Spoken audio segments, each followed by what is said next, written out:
YouTube channel for access to future missions, launch highlights, and behind-the-scenes rocket content. At this time, the team is not working any issues, and we're proceeding towards a 10:04 p.m. liftoff. As we continue counting down towards liftoff, let's hear directly from ViaSat about this mission and what this high-capacity, highly flexible communication satellite is anticipated to mean for its commercial, consumer, and defense customers on land, at sea, and in the air.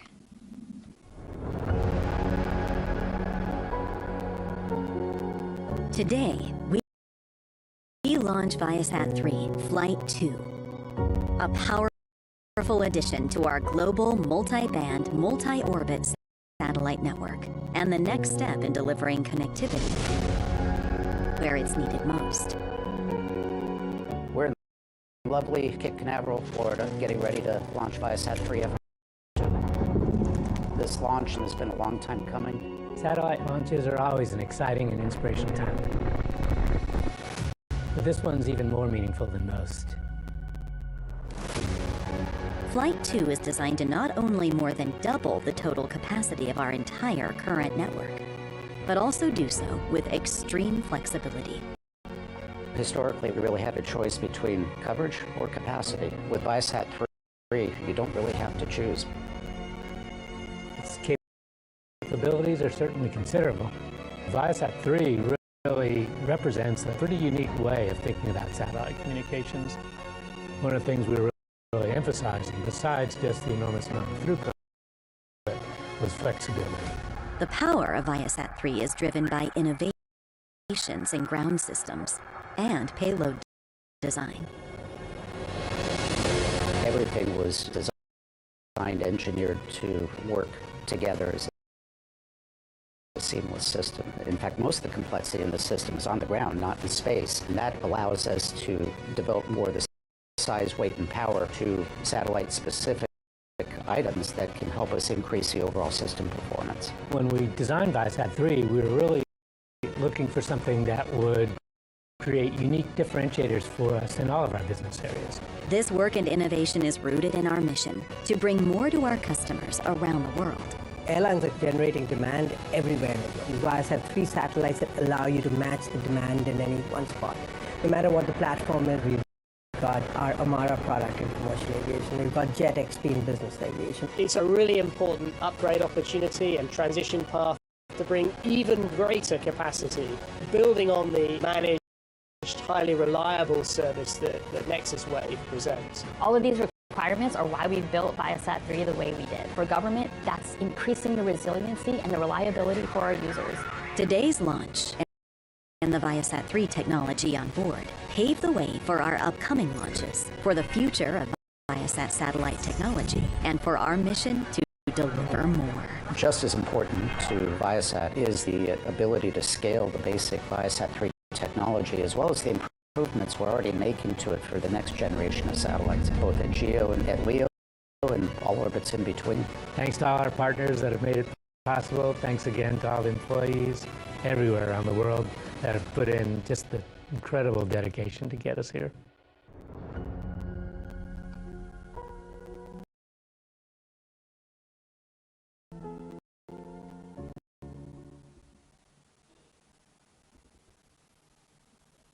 As some of you may be tracking, the FAA recently updated commercial launch requirements, limiting launches to occur only from around 10 p.m. to 6 a.m.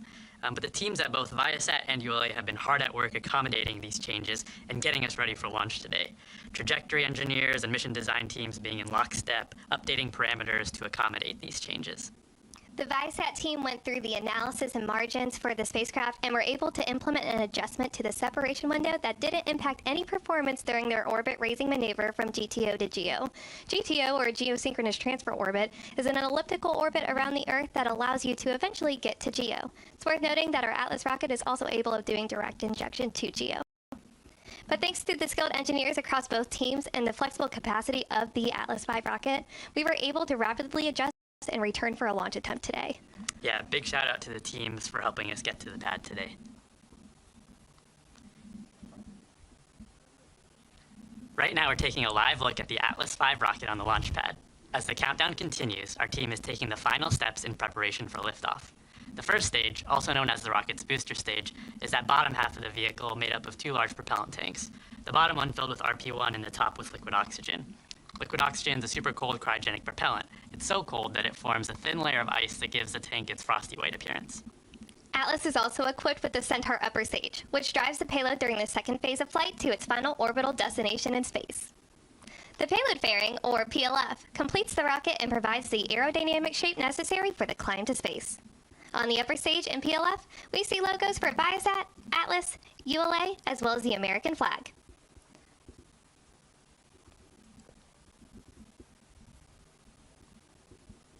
Many of you know that during our last attempt we had valve issues that caused us to have to scrub. More specifically, the issue was in the booster's liquid oxygen vent valve. Yeah, that vent valve's precisely designed such that once the pressure in the tanks reach a certain value, it'll push the valve open with a relief system and allow that gas to vent overboard, making those nice fluffy clouds that you see coming off the booster.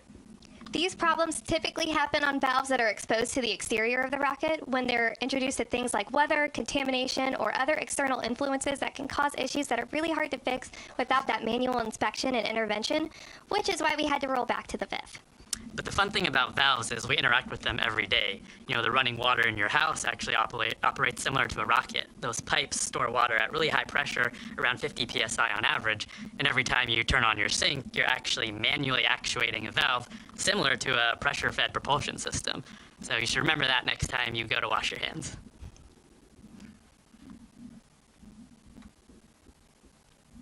After liftoff, ULA's Atlas V rocket will fly southeast from Space Launch Complex 41. Here's a look at today's flight.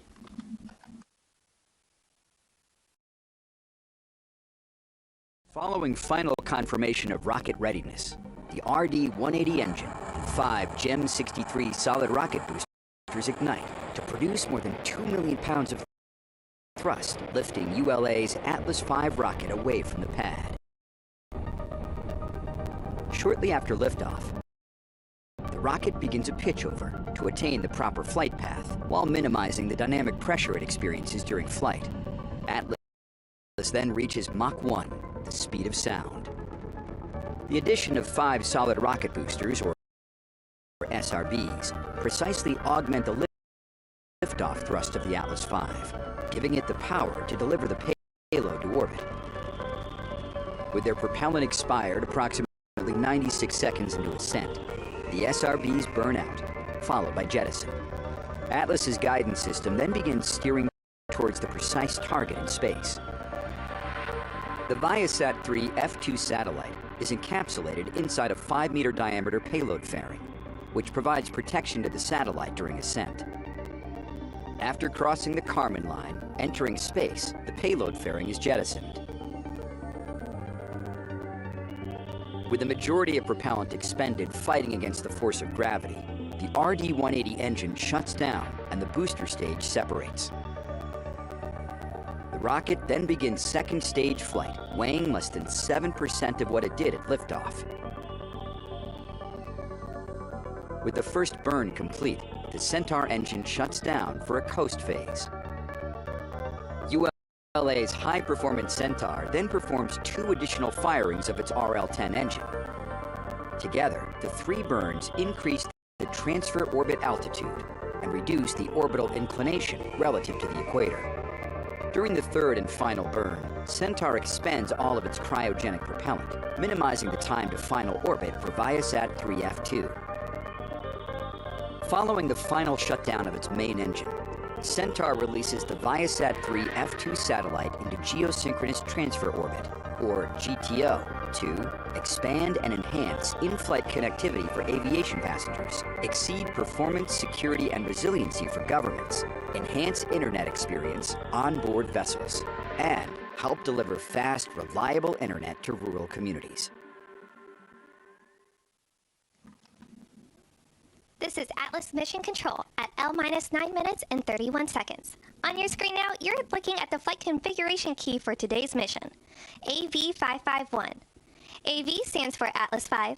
The first 5 stands for our payload fairing size, which is a 5-meter payload fairing. The middle 5 is for the number of solid rocket boosters, which is fully loaded today at 5. And the singular 1 on the end is for our Centaur engine.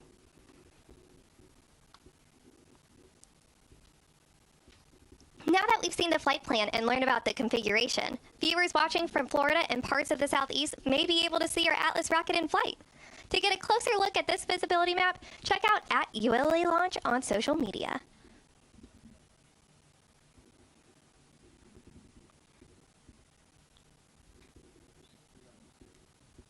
As we approach the opening of our launch window, let's have a look at the weather forecast our launch team just received from Space Launch Delta 45's weather officer, Brian Sizek. Today's forecast for launch is looking good. The probability of violating launch is less than 5%. The ground winds are 5 to 9 knots out of the north direction, and the temperature is 62 to 64 degrees Fahrenheit. There are no concerns for launch, and the weather is looking beautiful.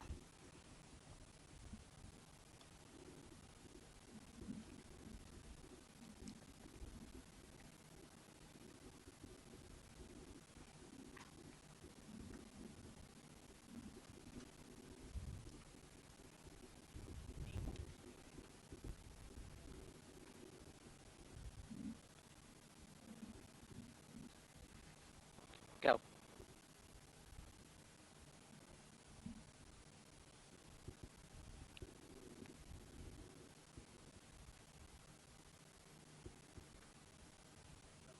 We remain in the planned 30-minute hold as we continue towards liftoff.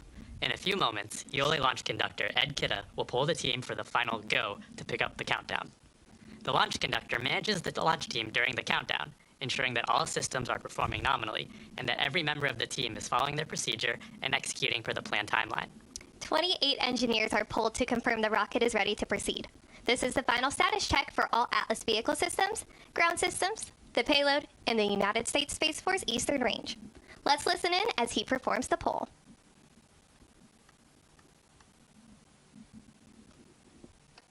L-7 minutes.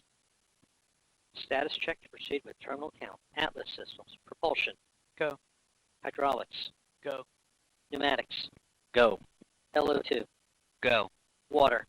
Go. Centaur systems. Propulsion. Go. Pneumatics. Go. LO2. Go. LH2. Go. Gas. Go. Electrical systems. Airborne. Go. Ground. Go. Facility. Go. RFFTS. Go. Flight control. Go. GCQ. Go. Op support. Go. Com. Go. Umbilicals. Go. Environmental control systems. Go. Redline monitor. Go. Quality. Go. Op safety manager. Go. ULA safety officer. Go. Vehicle system engineer. Go. Anomaly chief. Go. Range and weather. Go. Launch director. You have permission to launch. Proceeding with the count. Polling is complete and the team is go for launch. From now until liftoff, launch conductor Ed Kitta and the launch team will continue reporting the final steps in today's countdown. This includes verifying propellant levels and pressures in the booster and Centaur fuel tanks, as well as arming the ordnance system for ignition, separation, and flight termination. At T-1 minute, the range confirms it's in a green condition for launch, assuring there are no nearby constraints like boats, planes, or weather, and that all tracking systems are operational. At T-25 seconds, you'll hear Go Atlas, Go Centaur, Go ViaSat. This is the final status check for the rocket and payload. To dampen the acoustic shock at liftoff, at T-6 seconds, the launch pad's water deluge system activates, followed a few seconds later by boost Centaur ignition.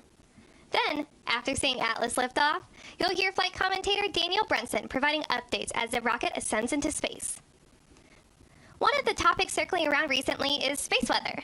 This weather is driven by our friendly neighborhood nuclear fusion reactor, also known as the Sun.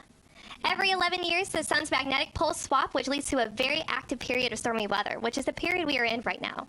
The charged particles from the Sun interact with the oxygen in the atmosphere to create the green and red hues in the night sky, while the nitrogen turns to shades of blue and purple.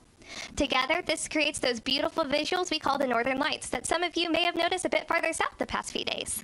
Yeah, I mean, one of the metrics we track for space weather is called proton flux. And if you think of protons like light, you can think of proton flux as equivalent to a measure of brightness. You can think of a dim light versus a bright one.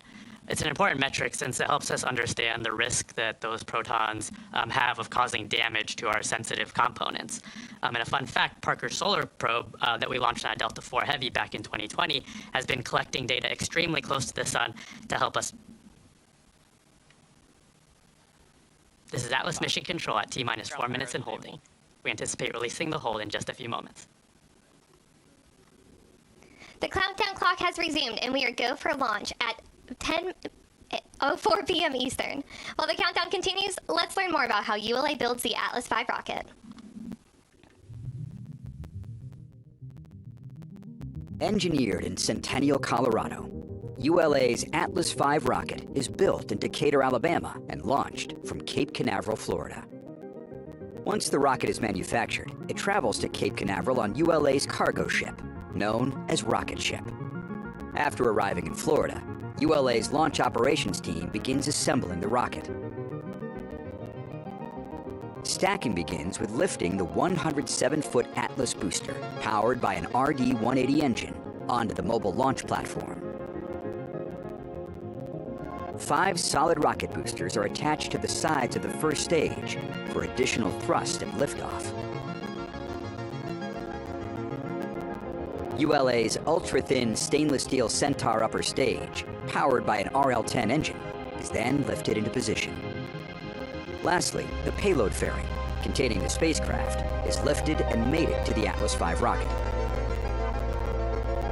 Once assembled, the countdown begins with moving the rocket from the vertical integration facility to the launch pad.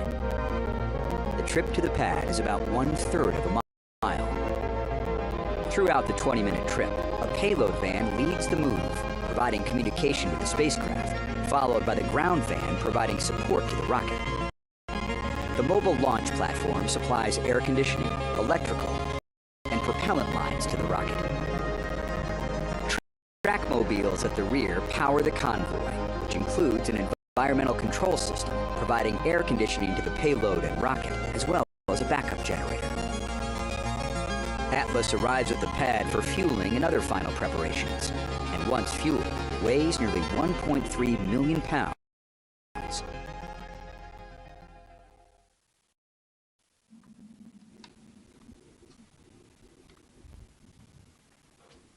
.137. FTS armed. T-minus 90 seconds. The launch vehicle, ground systems, payload, and Eastern range are go for launch. For those of you just joining us, I'm Ashkan Mohammadi, here with Abby Katwar, for today's live coverage of ULA's Atlas V launch of ViaSat 3 Flight 2. At this time, the team is not working any issues, and we are proceeding towards liftoff at 10:04 p.m. Eastern. Send down slot.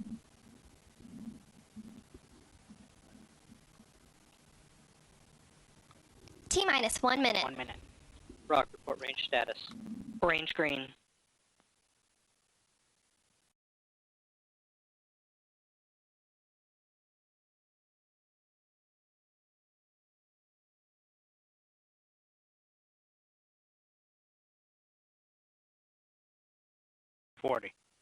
Stable at step 3.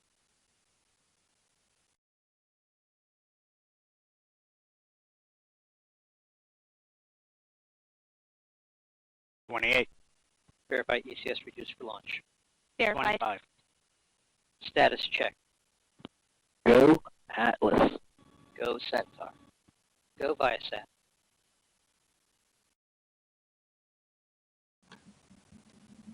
T-minus 10, 10, 9, 9, 8, 7, 6, 5, 4, 3.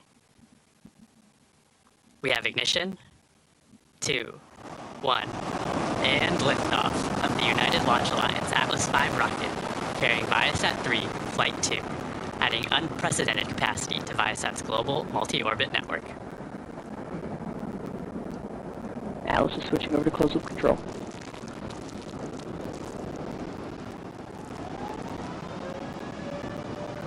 Passing mile altitude, engine parameters continue to look healthy. And we complete our roll program, body rates turn to 0.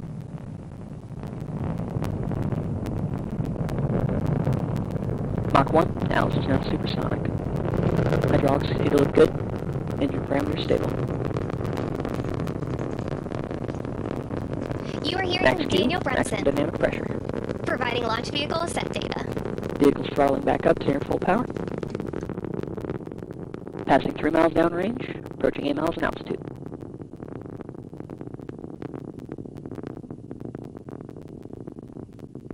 Body rates continue to look nominal. Hydraulics looking good. Passing 7 miles downrange. Vehicle's beginning to throttle down in preparation for SRB burnout.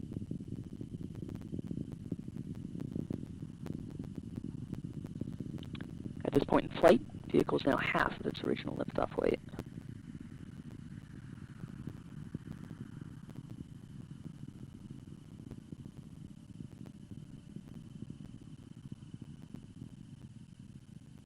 And we have good indication of burnout on all 5 SRBs. Vehicle's throttling back up to full power. Passing 30 miles downrange, 28 miles in altitude.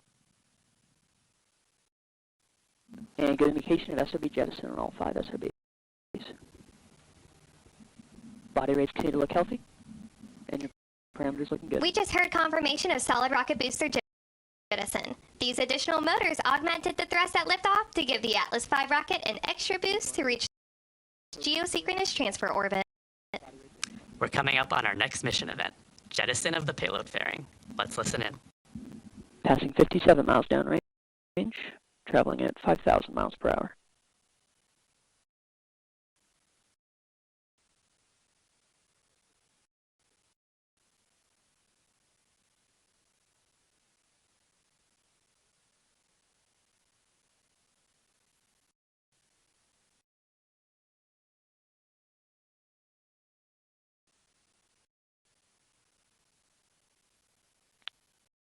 Booster's going to begin throttling down, maintain 2.5 G's acceleration in preparation for PLF jettison.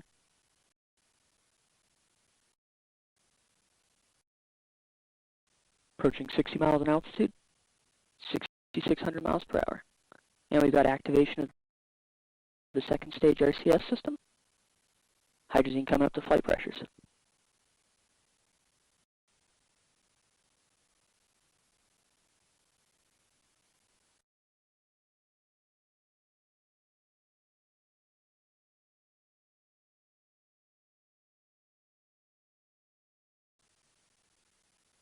And good indication of PLF separation.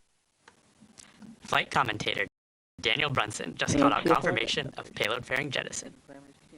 The payload fairing, commonly referred to by many experts across the industry as the pointy end of the rocket, serves to protect the spacecraft from those harsh acoustics and aerodynamic forces as it's ascending through the thicker parts of our atmosphere. Absolutely, and the payload fairing also helps protect from thermal environments and contamination environments as well.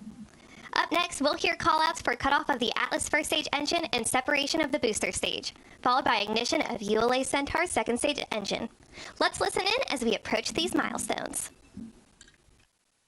And we've begun boost phase chill down of the upper stage engines.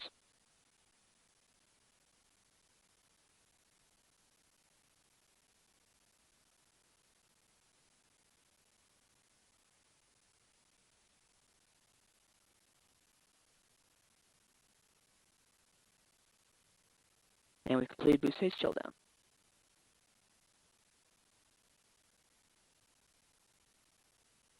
And good shutdown. That's Pico. Good indication of Centaur separation. Pre-start on LO2 and LH2.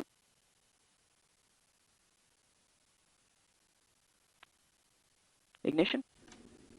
And full thrust. This is Atlas Centaur's Mission enabled Control steering. at T plus 4 minutes and 52 seconds. We just heard flight commentator Daniel Brunson confirm the successful completion of the early milestones in today's flight, and all systems continue to operate nominally. We have about 6.5 minutes until we reach our next mission event, shutdown of Centaur's main engine. We'll return with mission commentary as we get closer to that next milestone.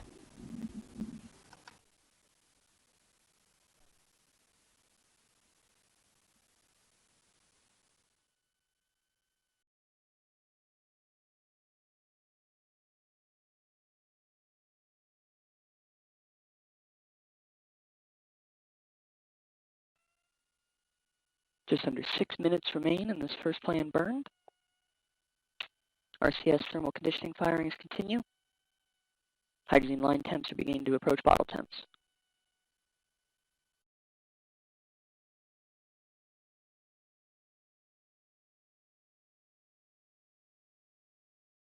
Vehicles approaching 700 miles downrange, 128 miles in altitude.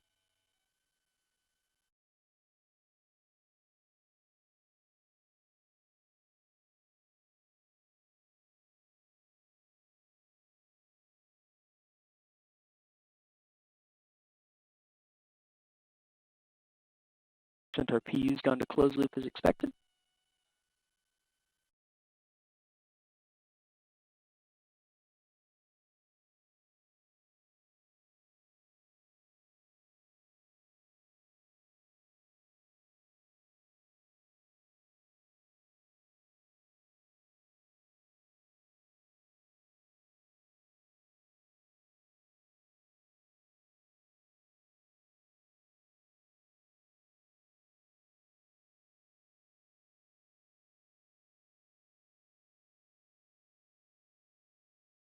And we've switched over to our TDRS data format. Signal strength continues to look nominal.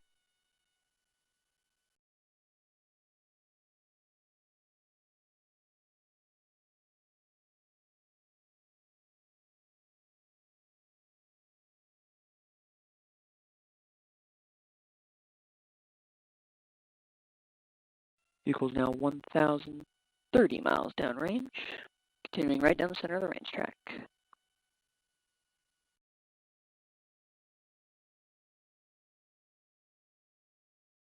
Minutes remain in this first burn.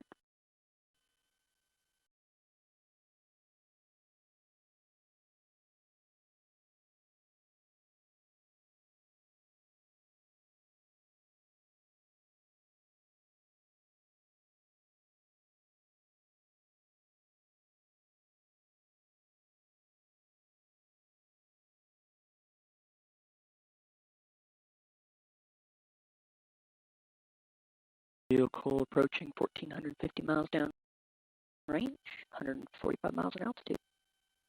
Engine parameters continue to look healthy.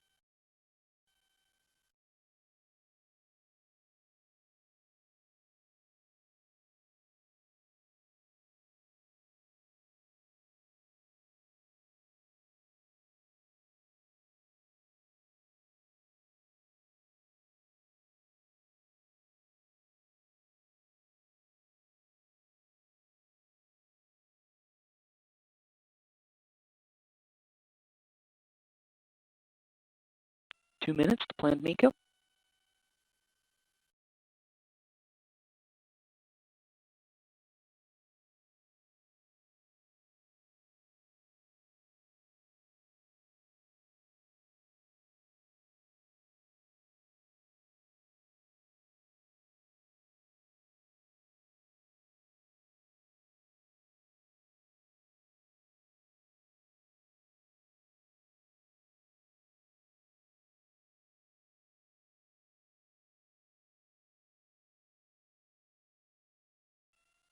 Vehicle body rates continue to look nominal. RCS thruster firings continuing as expected.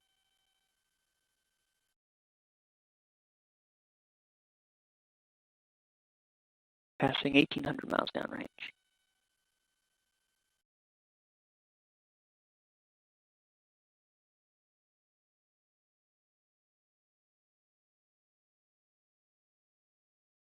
One minute to planned MECO.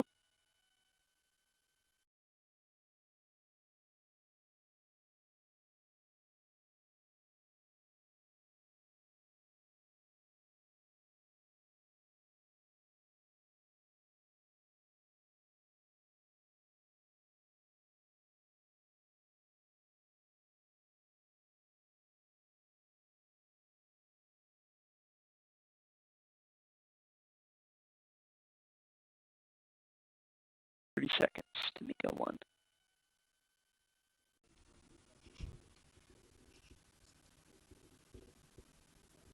This is Atlas Mission Control at And L we have plus a 11 IP minutes vanish. and 10 seconds. We're coming up on the end of the first of 3 Centaur upper stage engine burns. Let's listen in.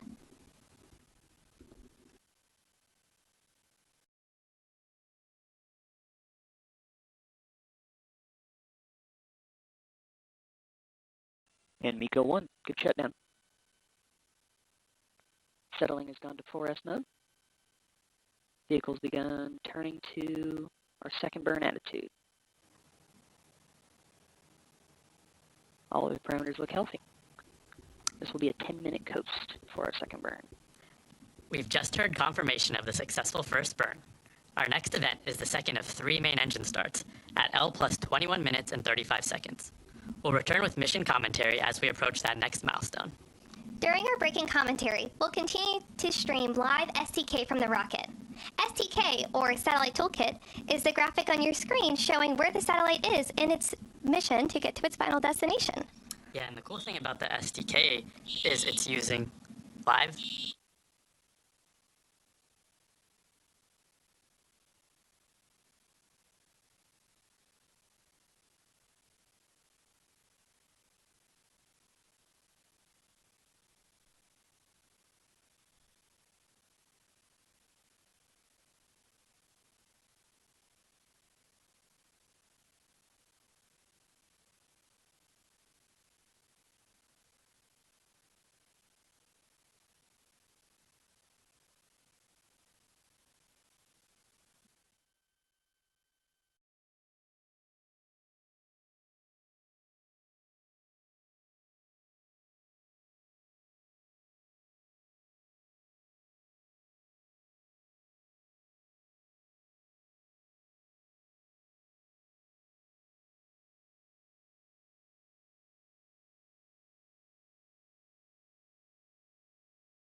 Eight minutes left in this first planned coast.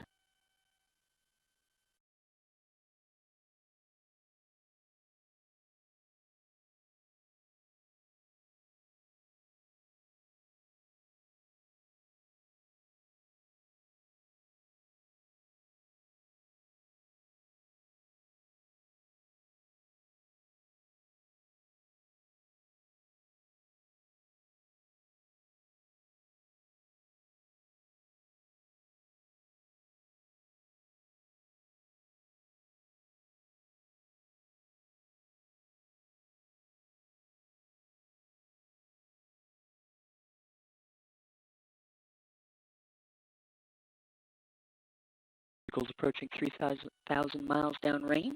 Upper stage parameters continue to look healthy. Helium storage bottle pressure, battery bus voltage, tank pressures, all looking nominal.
5 minutes to our planned restart.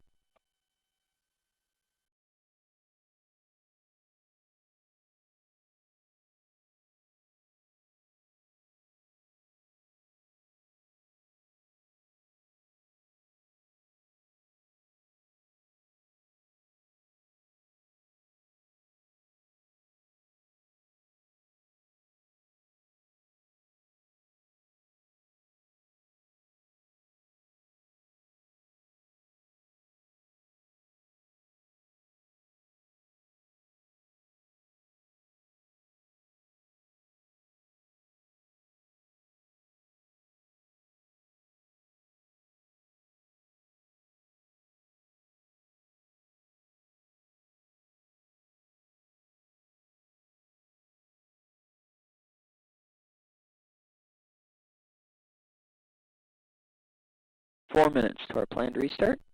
Upper stage parameters continue to look nominal.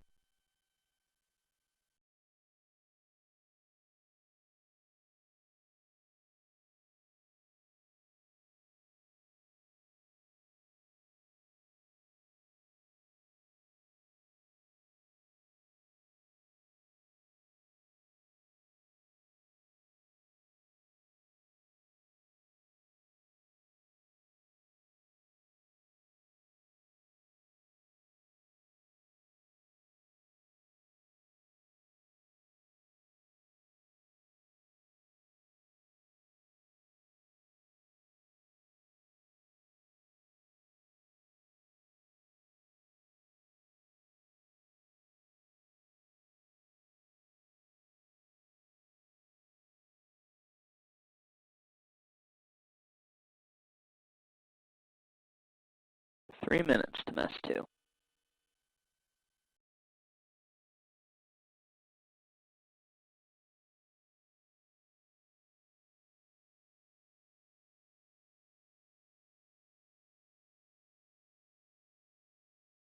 Body rates continue to look stable.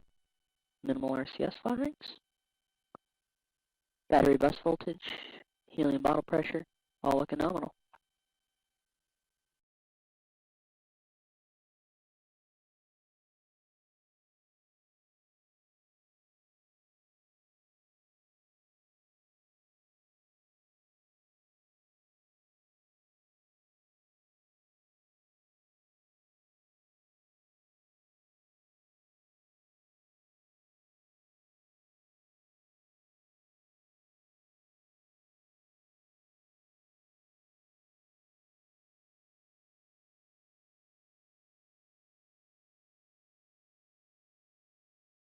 Two minutes to planned restart.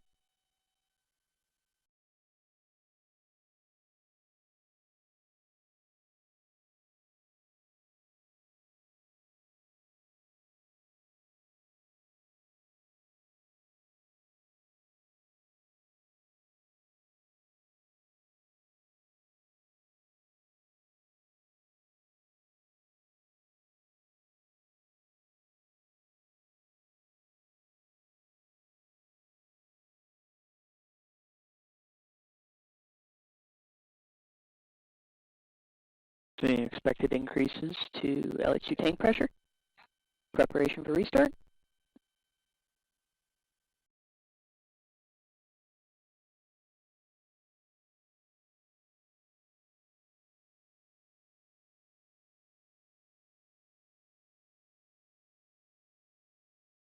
One minute to mess two.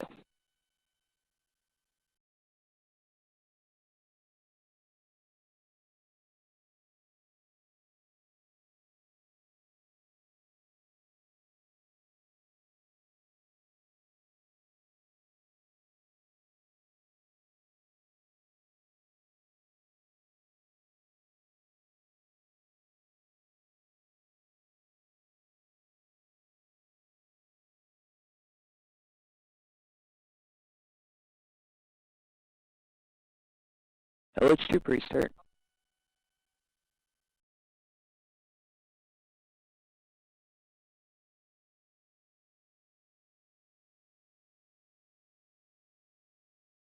And LO2 restart.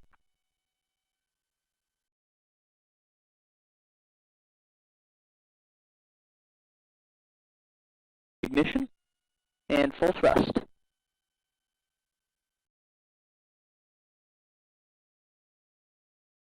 Steering enabled, body rates responding accordingly. This will be just over a 5-minute burn.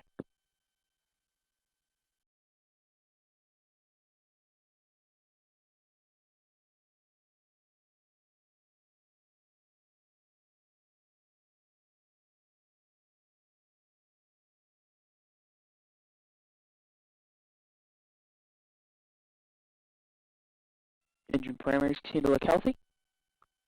Body rates looking nominal.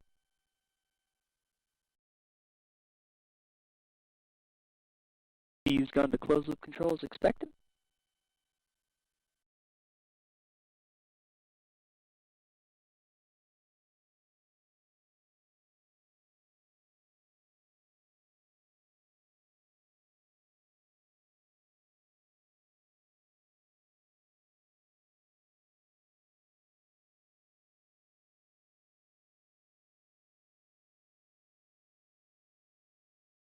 Vehicle's passing 5,300 miles downrange, 100 miles in altitude, traveling at near 19,000 miles per hour. Engine parameters responding to hydrogen correction from PU, all responding nominally. Just under 4 minutes left in this burn.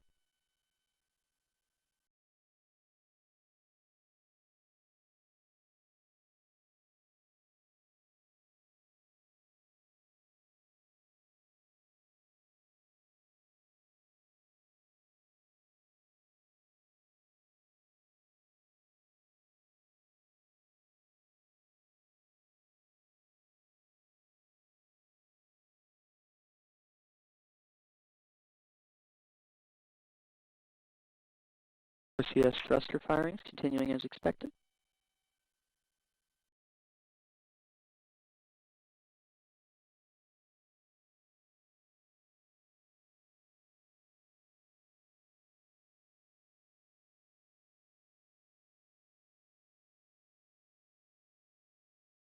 Three minutes to MECO 2.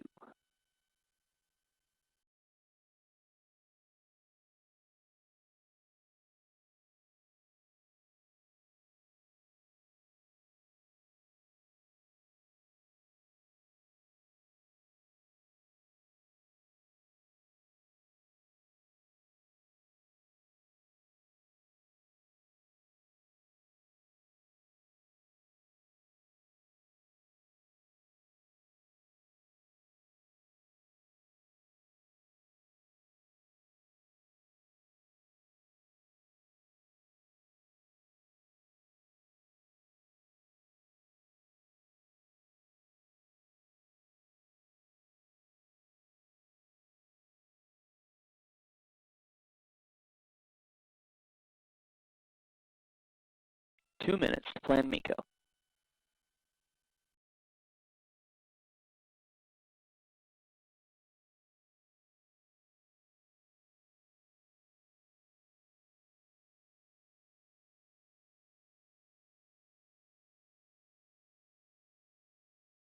Passing 6,000 miles downrange. All parameters continue to look nominal.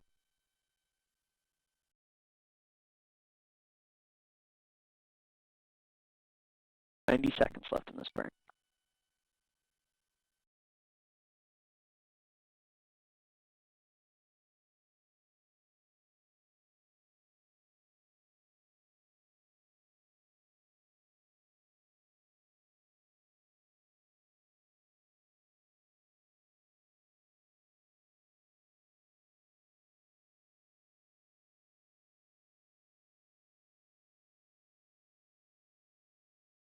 One minute to MECO.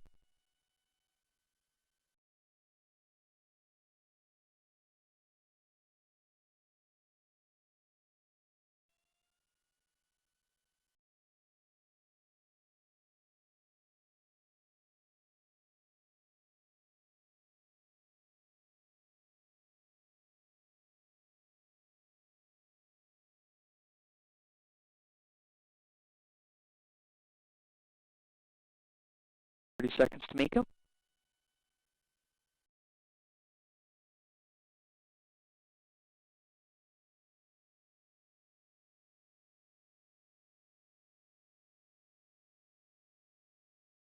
Fuse return to open loop.